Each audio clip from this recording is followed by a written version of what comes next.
ನಮಸ್ಕಾರ. ಇವತ್ತು ನಾವು 9ರ ಸಂಖ್ಯೆಯನ್ನು ಬೇರೆ ಸಂಖ್ಯೆಯಿಂದ ಗುಣಾಕಾರದ ಒಂದು ವಿಸ್ಮಯವನ್ನು ನೋಡೋಣ. ಸೊ ಮೊದಲೇ ಉದಾಹರಣೆಗೆ 12 × 9 12 108.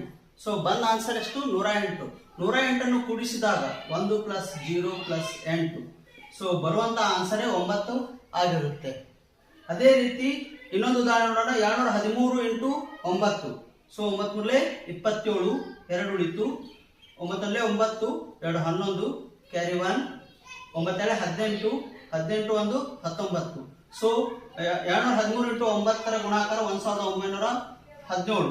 ಸೊ ಇದನ್ನು ಕೂಡಿಸಿದಾಗ 1 + 9 + 1 + 7 7 1 8 8 1 9 9 9 18. ಸೊ 18 ಕೂಡಿಸಿದಾಗ 1 + 8 ಕೂಡಿಸಿದಾಗ ಆನ್ಸರ್ ಎಷ್ಟು ಬರುತ್ತೆ? 9. ಸೊ ಈ ರೀತಿ ಯಾವುದೇ ಸಂಖ್ಯೆಯನ್ನು 9ರಿಂದ ಗುಣಿಸಿದಾಗ ಬಂದ ಮೊತ್ತವನ್ನು ಸಹಿತ ಕೂಡಿಸಿದಾಗ ಬರುವಂತ ಮೊತ್ತವೇ 9 ಆಗಿರುತ್ತದೆ. ಆದ್ದರಿಂದ ಇನ್ನೊಂದು ಉದಾಹರಣೆ ನೋಡೋಣ. 6048 × 9. ಈ ಒಂದು ಗುಣಿಸಿ ಇದರ ಮೊತ್ತವನ್ನ ಕೂಡಿಸಿದಾಗ ಬರುವಂತ ಆನ್ಸರ್ 9 ಆಗಿರುತ್ತೆ ಇಲ್ಲ ಅಂತ ನೀವೆಲ್ಲರೂ ಚೆಕ್ ಮಾಡ್ರಿ. ಕಮೆಂಟ್ ಬಾಕ್ಸ್ ಅಲ್ಲಿ ಆನ್ಸರ್ ಮಾಡ್ರಿ. ಧನ್ಯವಾದಗಳು.